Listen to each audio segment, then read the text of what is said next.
अस्सलाम वालेकुम नाज़रीन, मैं हूं रिजवान गिलज़ई और मेरे साथ मौजूद हैं सदीक जान साहब और असदुल्ला खान साहब। नाज़रीन, हम 2 दिन से पेशावर में मौजूद हैं, खैबर पख्तूनख्वा में। कल चारसदा, आज पेशावर, और जो जलसा हुआ या अम जिरगा हुआ वो तो कवर किया, लेकिन बैकग्राउंड में बहुत सी अहम मुलाकातें रहीं।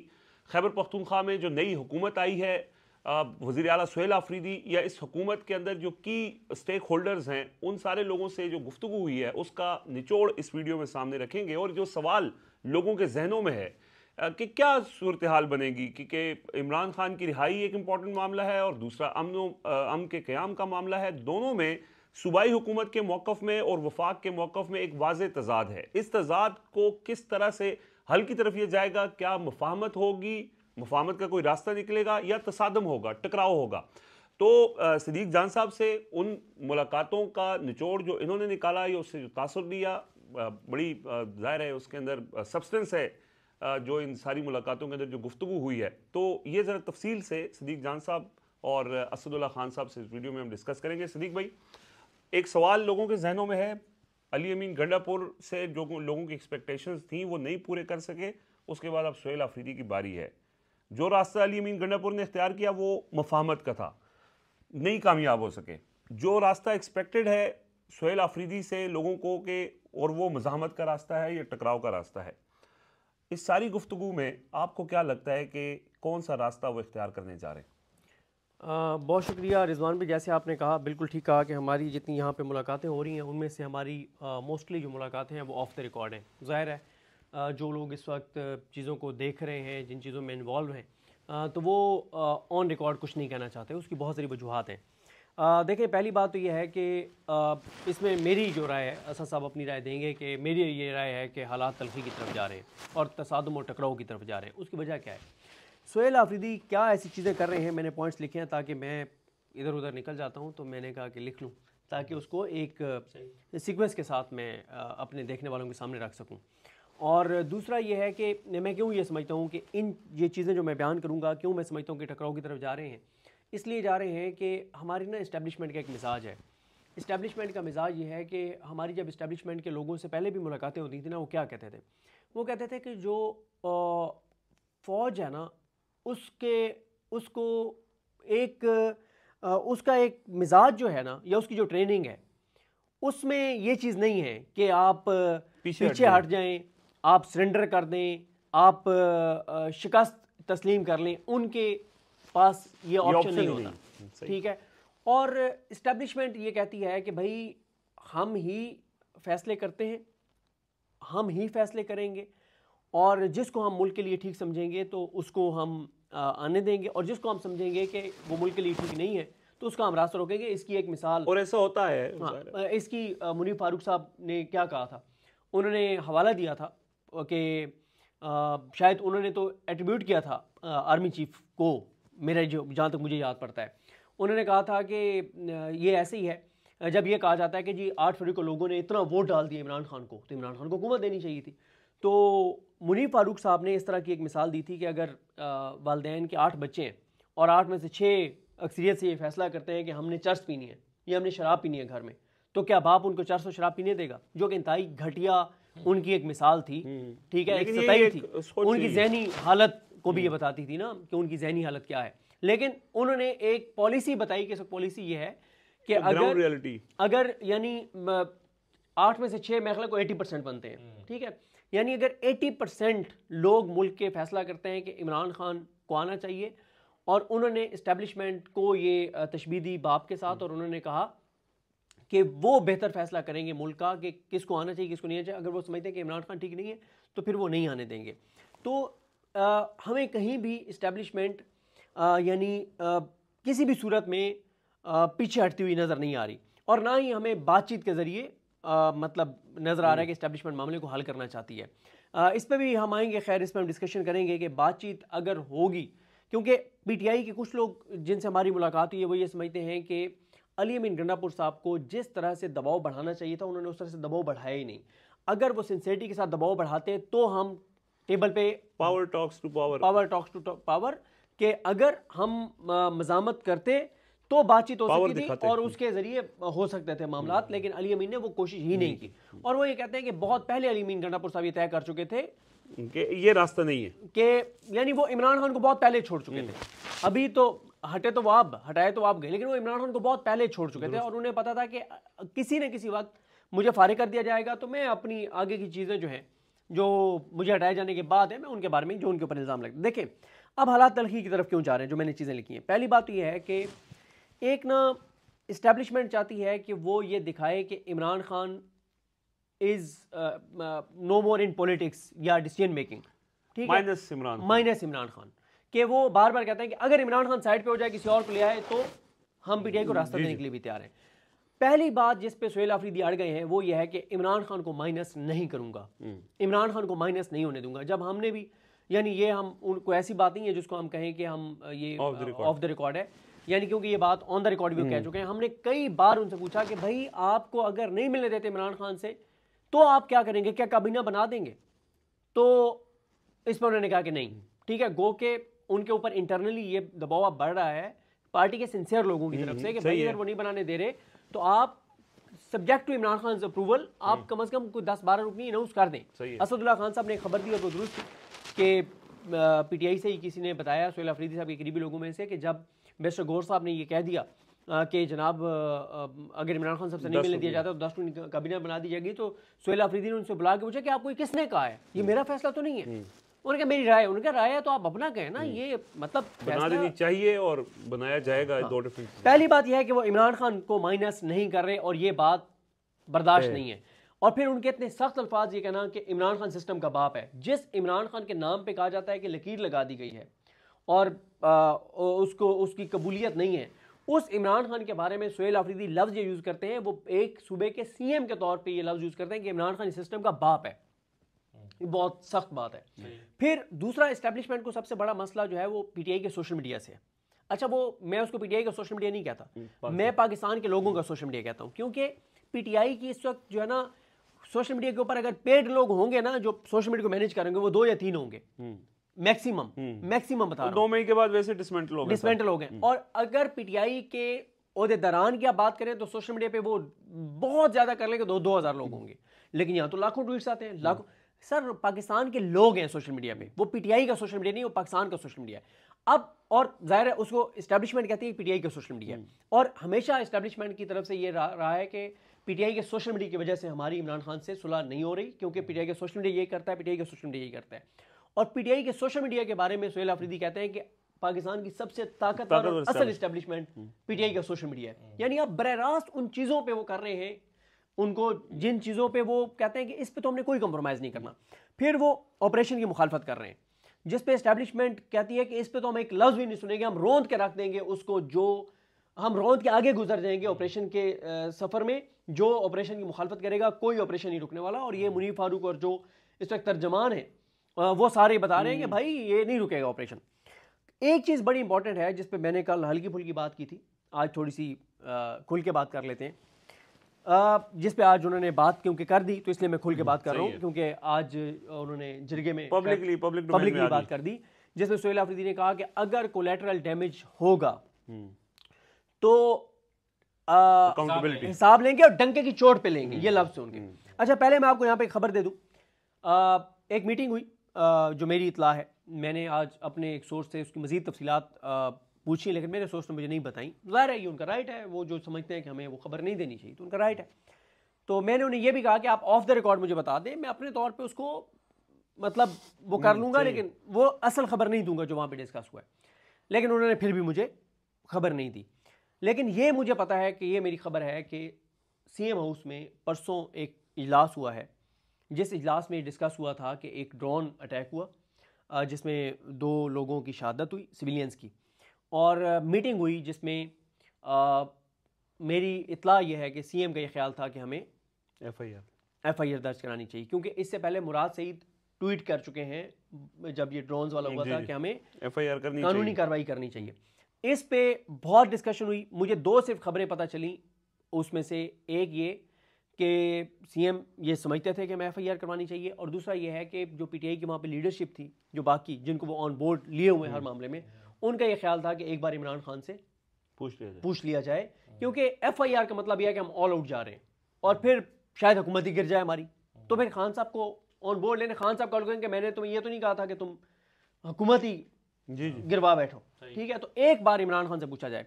अच्छा, इसमें देखें ना, अब यहाँ पे मसला क्या आ रहा है, यहाँ पे मसला ये आ रहा है कि फ़ौज का ये मौक़िफ़ है कि जिस घर से हमारे ऊपर गोली आती है, हमारे जवान के ऊपर गोली आती है, हमने तो उस घर पे वापस गोली चलानी है क्योंकि हमारे जवान को गोली लग रही है, और दहशतगर्द वो घर इस्तेमाल कर रहा है और हम वहाँ पे गोली चलाएंगे। अब वो दहशतगर्द ख़वातीन की उसमें बैठा है, हिसार में बैठा है, बच्चों के उसमें बैठा है, उनको वो शील्ड के तौर पे इस्तेमाल कर रहा है, ये हमारा मसला नहीं है, ठीक है। सही। वो कोलेटरल मतलब ये कोलेटरल डैमेज की एक जस्टिफिकेशन। अच्छा, लेकिन यहाँ पे भी एक और पॉइंट है, वो ये है कि अली अमीन गंडापुर साहब ने जो कोलेटरल डैमेज, जिन लोगों का हम कहते हैं कि 21 फैमिली मेंबर्स में से 18 लोग शहीद हो गए, अली अमीन गंडापुर साहब ने जाके 1-1 करोड़ रुपया दिया। तो डीजे इश्तियार ने पेशावर में प्रेस कॉन्फ्रेंस करते हुए कहा था कि वो कोई कोलेटरल डैमेज नहीं था, हमने जिनको मारा वो दहशतगर्द ही थे। उन्होंने पब्लिकली इस बात का एतराफ़ नहीं किया, लेकिन पीटीआई के बयानिया बनाया जा रहा उनका, ठीक है। अच्छा, पीटीआई के लोग ये कहते हैं कि हमारे साथ मीटिंग में इस्टेब्लिशमेंट के जो नुमाइंदे ये बात मानते हैं कि ये कोलेटरल डैमेज हुआ है, लेकिन ये इसलिए हुआ है क्योंकि दहशतगर्द बहरहाल वहाँ पे था, ठीक है। तो अगर कोई घर वाला दहशतगर्दों को सपोर्ट करेगा तो फिर हमने तो उसके ऊपर अटैक करना है। अच्छा, पीटीआई जब हमने कबाइलियों ने कहा कोलेटरल डैमेज तो फिर होगा, हाँ, कबाइलियों से आज हमने पूछा, जब हमारी एक हुजरे में मुलाकात हुई, उन्होंने क्या कहा, उन्होंने कहा कि भाई टीटीपी के लोग आते हैं, दरवाजा लॉक करते हैं और कहते हैं हमें खाना दो। अगर वो लोग खाना नहीं देते तो उनको मार देंगे। जब वो खाना खा के निकलते हैं तो सुबह उनके ऊपर अटैक हो जाता है कि आपने टीटीपी वालों को पनाह दी है, तो वो कहते हैं हम तो फंसे हुए हैं दोनों साइड, ठीक है। अब ये जो आज उन्होंने कहा है ना कि डंके की चोट पे हिसाब होगा, अगर वो इमरान खान उन्हें कह देते हैं, अच्छा इमरान खान वो तो हम बाद में आते हैं ना कि इमरान खान कहते हैं नहीं कहते, लेकिन वो जब ये बात भी करते हैं कोलेटरल डैमेज और लोगों का खून बहाया जा रहा है और पश्तूनों का कत्लेआम हो रहा है, तो ये बात इस्टेब्लिशमेंट बिल्कुल बर्दाश्त नहीं करती। यानी ये उनके लिए रेड लाइन है, फॉल्ट लाइन है, इस पे वो कहते हैं कि जीरो टॉलरेंस है, लेकिन वो ये बात कर रहे हैं। इस्टेब्लिशमेंट इस वक्त अफगान पॉलिसी के ऊपर कोई बात सुनने को तैयार नहीं है, अफगानियों के हक में कोई बात सुनने के लिए तैयार नहीं है, अफगानिस्तान के हक में कोई बात सुनने के लिए तैयार नहीं है, लेकिन वो बार बार अफगानिस्तान के ऊपर बात कर रहे हैं कि ये गलत तरीकाकार है जो वफाकी पॉलिसी है। वो अवाम में वो बहुत ज़्यादा मकबूल हैं और होते जा रहे हैं, और ये भी बर्दाश्त नहीं है, ऐसा बंदा बर्दाश्त नहीं है जो अवाम में मुसलसल पॉपुलर हो रहा, अवामी मोमेंटम बना रहे हैं, ये भी बर्दाश्त नहीं है। इसको जोड़ा जाता है कि ये हालात शायद पीटीआई तैयार कर रही है, नेपाल, बांग्लादेश, श्रीलंका उस तरह के हालात पैदा कर रही है, बना रही है, कोई चीज़ ट्रिगर कर सकती है, जिस तरह से वो कबाइलियों को जाके ऑन बोर्ड ले रहे हैं और सख्त बात कर रहे हैं, तो इसको ये समझा जाता है कि ये वही गेम कर रहे हैं जो बाकी खित्ते में हुआ है, और इसको भी बहुत एहतजाज के तो नाम से ही डरते हैं जो सानिया मुल्क के हुआ। लेकिन जिस तरह के सेंटिमेंट्स वो उभार रहे हैं लोगों के, सोहेल आफरीदी, तो वो काबिल बर्दाश्त नहीं है। फिर इसी तरह से वो कह रहे हैं कि वो इस्लामाबाद जाने की तैयारी कर रहे हैं, वो भी काबिल बर्दाश्त नहीं है। ब्यूरोक्रेसी के खिलाफ वो कहते हैं कार्रवाई करेंगे, 8 फरवरी के इलेक्शन वाले, वो भी काबिल बर्दाश्त नहीं है, कार्रवाइयां हो भी गई, एक बंदा हट भी गया। अच्छा, वो मज़ामती लोगों को आगे ला रहे हैं जो लड़ने वाले हैं, ये भी काबिल बर्दाश्त नहीं है। उन्होंने उनसे कुछ राब्ते किए गए, मुलाकातों की कोशिश की गई, उन्होंने राब्तों से इनकार किया, मुलाकातों से इनकार किया, ये भी काबिल बर्दाश्त नहीं है। वो ये जो एक नया नैरेटिव बना रहे हैं जो कि बड़ा स्ट्रॉन्ग है कि वफाक ने 3000 अरब से ज़्यादा देने सूबे का, ये भी वो नहीं है, क्योंकि ये तो पीटीआई को किसी ने वोट ना भी दिया हो माजी में कभी भी, वो भी कहता है कि यार हमारे सूबे के 3000 अरब है, आप दें। जिस तरह से मैंने वहाँ पे जिरगे के बाद जो वीडियो की उसमें कहा कि आप सूबे को नहीं देना चाहते ना दें, लेकिन 3000 अरब आप केपीके के अंदर वफाक के जरिए आप खर्च करवा दें। अच्छा, फिर वो वफाक से ताउन नहीं कर रहे, ये चीज़ भी है। तो ये तो अच्छा, फिर वो जिरगों को एक्टिव कर रहे हैं, और जिरगों को एक्टिव करना बहुत खौफनाक है इन हालात में, जब वो जिरगे कह रहे हैं कि अफगानिस्तान के खिलाफ कोई कार्रवाई नहीं होनी चाहिए, अफगानिस्तान से बातचीत होनी चाहिए, मिलिट्री ऑपरेशन बंद होने चाहिए, ड्रोन अटैक नहीं होने चाहिए, और मिनरल्स के ऊपर वो एक बात कर रहे हैं, जिरगों को एक्टिव कर रहे हैं। ये हैं वो 14-15 पॉइंट्स जिसकी वजह से तलखी तो बढ़ रही है, और मैं तो तसादुम को नागुज़ीर देख रहा हूँ, ठीक है। अब इस तसादुम के मतलब एक तो इसमें यही है ना कि इतनी शिद्दत बढ़ जाए कि मुज़ाकरात हो जाए, मुझे वो नहीं नज़र आता। मुझे ये नज़र आ रहा है कि इसके नतीजे में हुकूमत गिरेगी, और हुकूमत गिरेगी, केपीके हुकूमत गिरेगी, ठीक है। उसकी वजह यह है, दोनों ऑप्शन नहीं है, या तो केपीके हुकूमत गिरेगी या वफाकी हुकूमत। अच्छा, मेरा ख्याल है केपीके हुकूमत गिरेगी। उसकी वजह यह है कि हाँ, वफाकी हुकूमत गिर सकती थी। अच्छा, वैसे इस पर मेरा ख्याल है अलग से बात करते हैं। हाँ, इस पे हम अलग ये सवाल मैंने आपसे पूछा है, इसी पे बात करते हैं, इस पे हम बाद में बात चलें कर लेंगे, लेकिन मैं आपने इस बात को इस तरह से कंक्लूड कर दूं कि क्योंकि इस पर अगेन डिबेट की जरूरत हाँ, है हाँ। कि हुकूमत गिरेगी कि नहीं गिरेगी तो कैसे गिरेगी? बिल्कुल। अच्छा, इस पे मैं आपको बस अपना इतना बता दूं, मैं आगे चले इसको कौन सी हुकूमत गिरेगी और वो सस्टेनेबल होगा या नहीं होगा उस पर बात करेंगे, लेकिन मैं इतना बता दूं नतीजा क्या निकलेगा? मेरा ख्याल है, चले मैं इसको इस तरह आधा मिनट, केपी की हुकूमत इसलिए गिरेगी कि अगर सिर्फ गेम होती पाकिस्तान के अंदर की फिर तो वफाकी हुकूमत ने गिरना था, लेकिन मसला यह है कि गेम सिर्फ पाकिस्तान के अंदर की नहीं है। मसला यह है कि हमारी हुकूमत के साथ अमेरिका खड़ा है, नेतन्याहू की हमदर्दियाँ हैं कि यार ये इब्राहिम अकॉर्ड के ऊपर यह हुकूमत दस्तखत कर सकती है, ये इसराइल को तस्लीम कर सकते हैं, और इमरान खान तो बहुत सख्त एंटी इसराइल हैं, फ़लस्तीन के हक में बात करते हैं, मशरूत तौर पे खड़ा है, ये कह सकते हैं। ठीक है।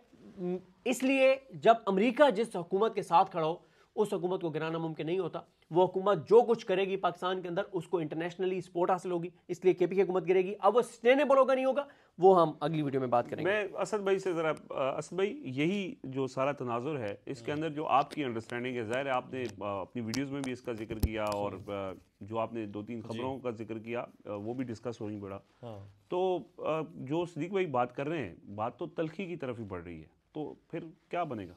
देखें, ज़्यादातर बातें तो वैसे सिद्दीक जान ने कह दी, काफ़ी यहाँ तक कर लिया इन्होंने सूरत हाल का, लेकिन 2 दिन तक हम यहाँ पर मौजूद रहे और सरकारी लोगों से मिलना तो चले इम्पोर्टेंट है ही। बता दें कि हम पेशावर में ही बैठे हैं। हाँ, पेशावर में बैठे हैं अभी, वो लोगों को अंदाज़ा हो ही रहा है कि हम किसी नई जगह पे बैठे हैं क्योंकि हमारे जो सेट हैं वो गिने चुने हैं। तो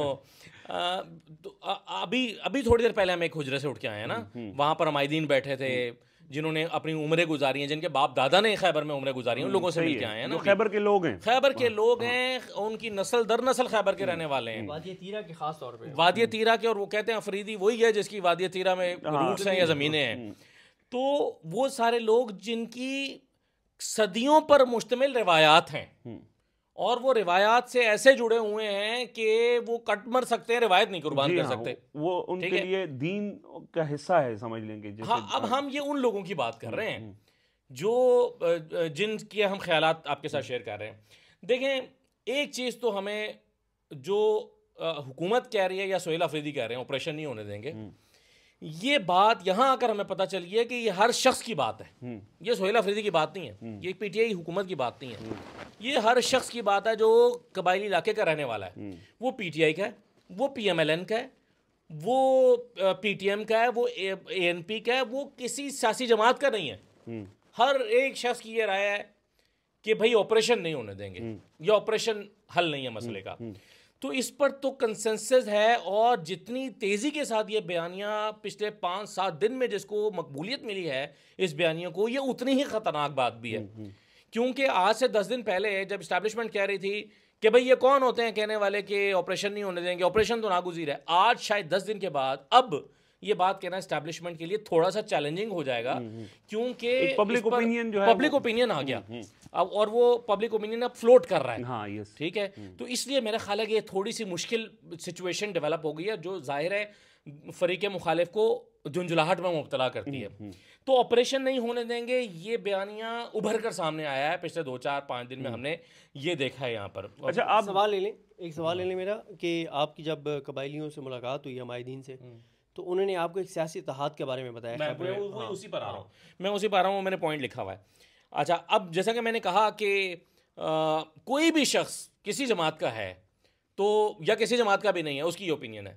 अब मेरा एक पॉइंट जो मैंने आपके साथ जो आपके साथ व्लॉग किया उसमें भी मैंने कहा था कि आप जो इस्लामाबाद में बैठे लोग हैं वो प्रेस कॉन्फ्रेंस करते हैं और कहते हैं कि ये दहशतगर्दों के साथी हैं, हाँ, हिमायत कर रहे हैं, और ये तो दहशतगर्दों की हिमायत कर रहे हैं, ये कैसे ऑपरेशन की मुखालफत कर सकते हैं। नून लीग के मसलन अता तारड़ साहब ने ये बात की, ये तलाल चौधरी ने बात की कि तुम तो दहशतगर्दी का मुकाबला करना ही नहीं चाहते, ये वजीर दिफा ने बात की, ख्वाजा आसिफ साहब ने। मेरी दरख्वास्त हुकूमती मौक़िफ़ बयान करने वाले साफियों ने और लोगों ने की। मेरी दरख्वास्त ये है कि यही सारे लोग खैबर पख्तूनख्वा की या खैबर एजेंसी की या कबायली अजला की अपनी जो क़यादत है, भाई कबायली एजेंसीज है ना साथ के साथ, सारी एजेंसियों के या सारे अजला के लोगों को अपने साथ बिठाएं, अपनी लीडरशिप को, हर लीडरशिप का स्ट्रक्चर है ना इनका, इनको साथ बिठाएं और यही प्रेस कॉन्फ्रेंस दोबारा कर दें, यहाँ से कर दें, वहाँ बुला के कर दें, कहीं बैठ के कर दें, यहाँ के लोग आपके मौक़िफ़ की हिमायत कर दें, तो हम मान लेंगे कि एक डिवाइडेड ओपिनियन, आपके लोग, पीएमएलएन के लोग, पीपल्स पार्टी के लोग, वो सारे लोग, एएनपी के लोग, मौलाना के लोग, जमात इस्लामी के लोग, सारे लोग, वो सारे लोग जो वहाँ पर बैठ के, वैसे तो खैर जमात इस्लामी और एएनपी वगैरह खुल कर से बात कर ही नहीं रहे इस तरह की बात, लेकिन ये PMLN ज़्यादा कर रही है, पीपल्स पार्टी ने भी शायद उतनी ताकत के साथ नहीं की। ये वो लोग, ये सारे लोग जो हैं जमात इस्लामी, BJUI, ये सारे लोग वही बात कर दें वहाँ पर बैठ के, ताकि पता चले डिवाइडेड ओपिनियन है। क्योंकि हमें यहाँ अगर ये लगा कि इस पर कोई डिवीजन नहीं है, यानी ये ओपिनियन डिवाइडेड नहीं है, ये एक बहुत बड़ा सेटबैक है उन लोगों को जो ये मौक़िफ़ अपना रहे हैं कि देखें जी ये तो दहशतगर्दों के साथी हैं। ये बयानिया खैबर पख्तूनख्वा आके पता चलता है, बिलखुसूस कबायली इलाकों में या खैबर में जाके पता चलता है कि वो बयानिया जो इस्लामाबाद में बैठ के बनाया जा रहा है कि ये देखो ये अमन नहीं चाहते, या कि हमें पता चला कि हर बंदा तो मांग ही अमन रहा है, कोई दूसरी राय ही नहीं है इनकी। खैबर के लोग कह रहे हैं भाई हम अमन ही चाहते हैं, ऑपरेशन नहीं चाहते अमन ही है। इसमें सवाल लोगों के जहन में भी ये है कि लोग कहते हैं कि हम ऑपरेशन नहीं चाहते, हम अमन चाहते हैं। तो आपने लोगों से, मैंने खुद सुना, आपने ये सवाल किए कि अगर ऑपरेशन के जरिए हल नहीं है तो हल क्या है? बिल्कुल लोगों ने जो हल बताया है वो बिल्कुल सही, आपने जबरदस्त पॉइंट आउट किया। लोग क्या कहते हैं? लोग कहते हैं कि भाई हमारा मुतालबा दहशतगर्दी खत्म करो, और अगर तुम नहीं कर सकते तो हमें मौका दो, हम कर देते हैं। अच्छा, वो कैसे कहते हैं? इतने कॉन्फिडेंस है हम कर देते हैं। वो कहते हैं नंबर 1 हम पहले कर चुके हैं, और इसकी एग्जांपल मौजूद है। जब हमें कहा गया तो हमने इनको बाहर धकेल दिया था, खैबर 1, खैबर 2। अच्छा, दूसरी बात वो कहते हैं कि चूंकि ये जो यहाँ के दहशतगर्द हैं, जिनको आप दहशतगर्द कहते हैं या TTP व्हाटएवर, ये लोग चूंकि यहीं के रहने वाले हैं, ये रिवायात से वाकिफ हैं, और इनको पता है कि जब हमने जरगा करके तय कर लिया कि तुम्हें धकेलना है तो ये हमारे आगे मुजामत के लिए खड़े नहीं हो सकते। और अगर खड़े होंगे, हाँ वो थोड़े लोग हैं, वो कहते हैं ये 500 भी नहीं है, खैबर में 500 बंदा भी नहीं है, हम हजारों की लाखों की तादाद में। वो कहते हैं अगर ये हमारे सामने खड़े होंगे, इन्हें पता है फिर जंग होगी और हम जीतेंगे, और हम सब असला उठाएंगे। वो कहते हैं इस तरह की प्रैक्टिस हम दहशतगर्दों के खिलाफ भी कर चुके हैं, ऐसी प्रैक्टिस हम चोरी चिकारी के खिलाफ भी कर चुके हैं, हर शरपसंद के खिलाफ हम ये प्रैक्टिस कर चुके हैं, और हमें कोई डाउट नहीं है कि हम ये कर लेंगे। अच्छा, अब वो ये कहते हैं कि जी आप या तो चले, आप करना चाहते हैं ना, आप कर दें, कोलैटरल डैमेज के जरिए नहीं होने देंगे, और अगर आप नहीं करने देते तो हमें मौका दें। अब ये कैसा बयानिया है? यानी आप एक ऐसी चीज़ है कि आप एक ऐसी ऑफर कर रहे हैं जिसे आपका फरीक मुखालिफ ठुकरा ही नहीं सकता, उसे भी अमन चाहिए ना, उससे नहीं हो रहा, 14,000 ऑपरेशन से नहीं हुआ, तो वो कहेगा ठीक है आपको 3 महीने दिया, आप करके देख लें। वो 2 महीने मांग रहे हैं। अच्छा, वो 2 महीने मांग रहे हैं, 2 से 3 महीने चले आप कर लें, 6 महीने कर लें, 6 महीने कर लें, लेकिन वो 2-3 महीने कह रहे हैं। और यहाँ के लोगों की बात सुन के हमें लगता है कि वो ठीक कह रहे हैं, वो ठीक कह रहे हैं। मुझे लगता है कि अगर अता तारड़ और वज़ीर दाखिला भी यहाँ खैबर के लोगों के साथ, अमायदीन के साथ आगे बैठे, तो उन्हें भी लगेगा कि यार ये ठीक कह रहे हैं। सबसे स्ट्रॉन्ग चीज़ यहाँ पर क्या है? रिवायात हैं। वो कहते हैं कि जब हमारा जरगा हो जाए तो कट मरते हैं, लेकिन पीछे नहीं हटते, पाबंद होते। तो देखें ये सारी चीज़ें एक कंट्रास्ट, यानी मुख्तलिफ समतों में खड़ा हुआ बयानिया है। इसके अलावा उन्होंने जो सख्त बात की है, वो कहते हैं कि फिर इसके बावजूद ये हम आपको कन्विंस कर रहे हैं, अगर इसके बावजूद हमें मारा हिसाब लेंगे। अफरीदी ने बात की। अच्छा, हिसाब लेंगे, इकबाल अफरीदी ने भी ये कहा, गनी अफरीदी ने भी ये कहा, नूरुल हक कादरी ने भी ये कहा, नुमाइंदे जो MNAs और सेनेटर्स। अच्छा, फिर वो कहते हैं कि तुम हमें जानते नहीं हो, हमारे आबाओ अजदाद को, जिन्होंने अपनी नस्लें कुर्बान कर दी, हिसाब लिया, यानी बदला लेते हैं, मरते हैं, बच्चों को भी मरवाते हैं, बदला लेते हैं, ये हमारी रिवायत है, हिस्ट्री। तो अब वो क्या थ्रेट कर रहे हैं कि भाई अगर हमें मारा तो अब हम, अभी तक तो बर्दाश्त कर रहे थे, बर्दाश्त नहीं करेंगे। तो ये जो सदीक जान कह रहे थे कि तसादुम की तरफ मामला जा रहा है, वो इन पॉइंट्स की वजह से हमें लगता है कि तसादुम की जा रहा है। और आखिरी बात में, और सबसे इंपॉर्टेंट बात वो ये, एक बहुत ख़तरनाक तासुर उभर रहा है इस सारे कॉन्फ्लिक्ट में। देखें, जब आप मसले को हल नहीं करते ना, उससे फिर बच्चे जन्म लेते हैं उन मसाइल के, और चीज़ें पैदा होती हैं। एक ख़तरनाक तासुर जिसको, जो गलत भी हो सकता है, लेकिन परसेप्शन रियलिटी से स्ट्रांग होता है। परसेप्शन ये उभर रहा है कि ये दहशतगर्दी मैन्युफैक्चर्ड है। हर जबान पर अब ये बात है कि ये दहशतगर्दी ख़त्म नहीं करना चाहते, क्योंकि इस दहशतगर्दी की आड़ में इनके कोई मुफादात हैं। मैं इस बयानिए को सपोर्ट नहीं कर रहा ज़ाती तौर पे, ठीक है, लेकिन ये परसेप्शन है, ये परसेप्शन। और वो कहते हैं कि जानबूझ के दहशतगर्दी को रखना, बरकरार रखना इनके फायदे में है, और ये निकले और मिनरल्स निकाले जा सकें, और अपना वजूद बरकरार रख सकें, अपनी प्रेजेंस रख सकें, अमेरिका से डॉलर दिए जा सकें, मुख्तलिफ लोगों की मुख्तलिफ हैं। लेकिन अगर आप सोचिए कितनी ख़तरनाक बात है कि अगर ये बयानिया, जो कि अभी भी बहुत सारे लोगों के है, अगर ये बयानिया हर घर में पहुँच गया, तो आपने देखा बलूचिस्तान में जब हर घर में एक बयानिया पहुँचा तो क्या कैसी आग लगी है। तो कितना खतरनाक है कि आप एक गलत ही सही, मैं मान लेता हूं कि ये गलत बयानिया होगा, लेकिन अगर गलत ही बयानिया और हर घर में पहुंच गया तो आप सोचिए कि ये कितना डैमेजिंग हो सकता है। इसलिए डैमेज कंट्रोल करने की ज़रूरत आज है, और मेरा ख्याल है कि कितनी माकूल बात है कि आप अमायदीन के साथ बैठ जाएं, उन्हें कन्विंस कर लें या उनसे कन्विंस हो जाएं, सादा सी बात है। ये बिल्कुल जी, बातचीत के जरिए ही यानी हल निकाला जा सकता है। बड़ा तफसील से सदीक जान साहब और असदुल्ला खान साहब ने डिस्कस किया। नाज़रीन, अभी कुछ और टॉपिक्स हैं, वो अगली वीडियोज़ में आपके सामने रखेंगे। फिलहाल इजाज़त दीजिए, अल्लाह हाफ़िज़।